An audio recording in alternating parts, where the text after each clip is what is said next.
Une femme enceinte a entendu des bruits dans le bureau de son conjoint en ouvrant la porte. Elle s'est évanouie devant ce qu'elle a vu. Apolline a toujours eu ce que l'on appelle une vie parfaite. Elle était née dans une famille assez aisée. Il n'était pas riche.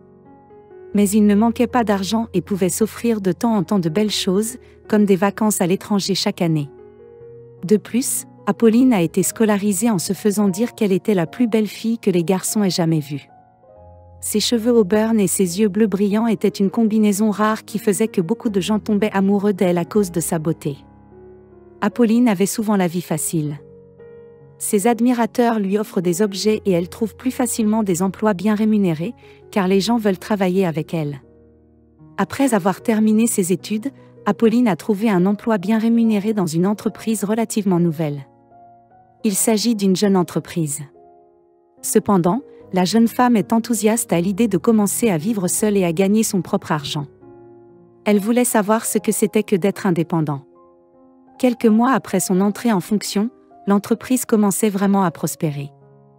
Il semblait qu'elle recevait de plus en plus de clients, ce qui signifiait qu'il fallait embaucher davantage de personnes pour pouvoir répondre à la demande sans cesse croissante des clients. Mais c'est cette embauche qui a changé la vie d'Apolline.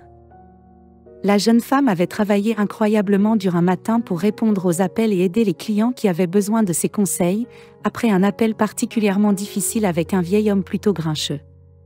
Apolline décide de prendre sa pause déjeuner.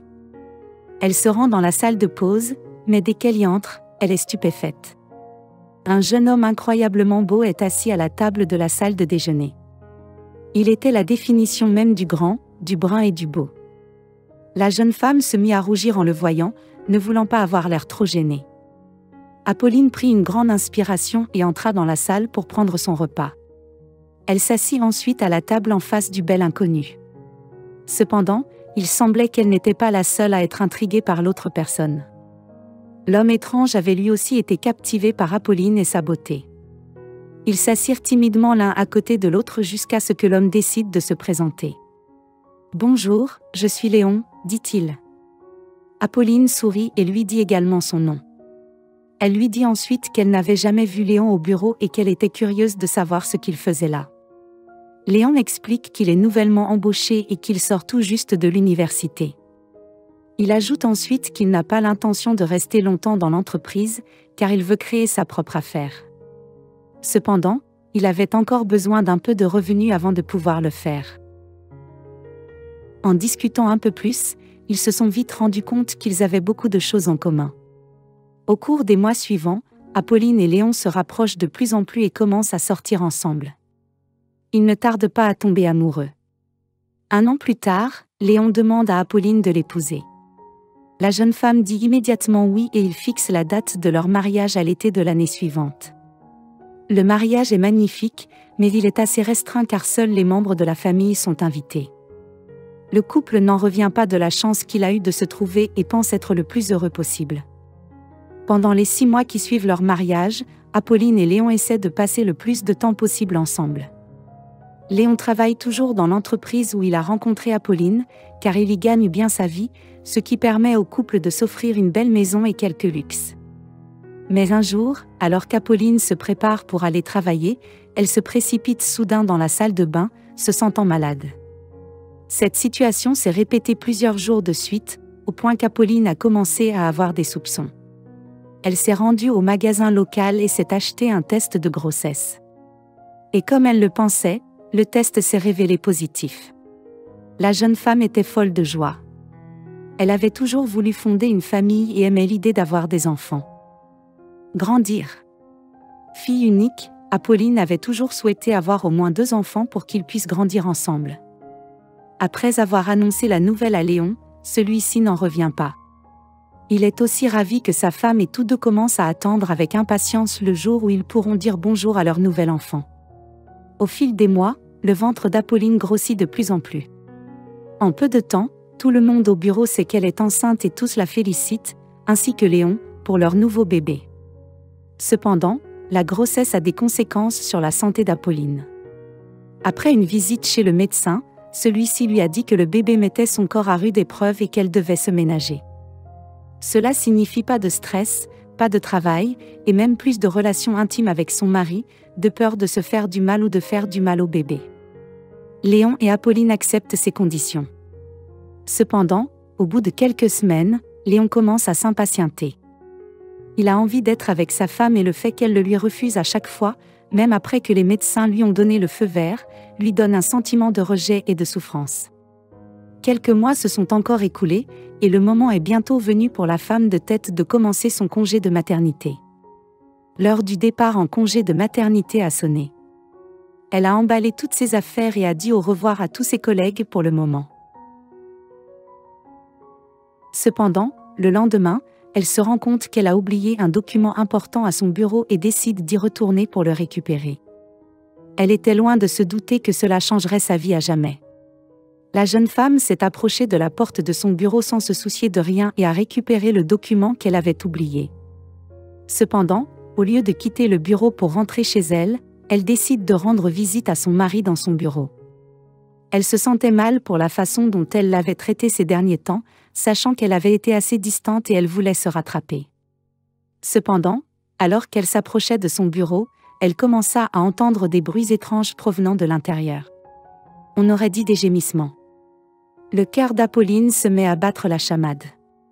Elle craignait ce qui se passait derrière la porte fermée, mais elle devait savoir avec certitude si c'était bien ce qu'elle pensait. En poussant la porte, toutes ses pires craintes se sont avérées exactes. Son mari et sa secrétaire étaient à moitié nus et avaient manifestement des rapports intimes l'un avec l'autre sans avoir vu sa femme à la porte. Léon se lève d'un bond et attrape son pantalon sur le sol. « Apolline, que fais-tu ici ?» dit-il. Apolline se moque de cette question ridicule. Comment peut-il demander cela ? Comme si c'était elle qui avait tort d'être là. Apolline, ce n'est pas ce que tu crois. L'homme tente de convaincre sa femme, mais la jeune femme n'est pas stupide. Son mari commence à s'approcher d'elle et tend la main pour lui toucher le visage. Mais la jeune femme l'a soudain giflé. Elle ne voulait pas qu'il s'approche d'elle. Ses yeux se sont remplis de larmes et elle s'est soudain sentie étourdie. Le stress de la situation l'avait clairement bouleversée et elle se sentait incroyablement faible. Tout à coup, elle s'effondre sur le sol. Léon tente de lui tendre la main pour l'aider. Mais Apolline repousse faiblement ses bras. Heureusement, à ce moment-là, Joshua, l'un des collègues d'Apolline, passait par là. Il a vu Apolline à terre et s'est immédiatement précipité pour l'aider. Après avoir vu la situation, l'homme a rapidement fait le rapprochement et a aidé Apolline à s'éloigner de l'homme qu'elle aimait. Une fois rentrée chez elle, Apolline a emballé autant d'objets qu'elle le pouvait et a quitté la maison. Elle retourne chez ses parents et leur raconte rapidement ce qui s'est passé, en sanglots. Ses parents sont furieux contre Léon et promettent qu'ils ne laisseront plus cet homme s'approcher de leur fille. Quelques mois plus tard, Apolline reprend pied.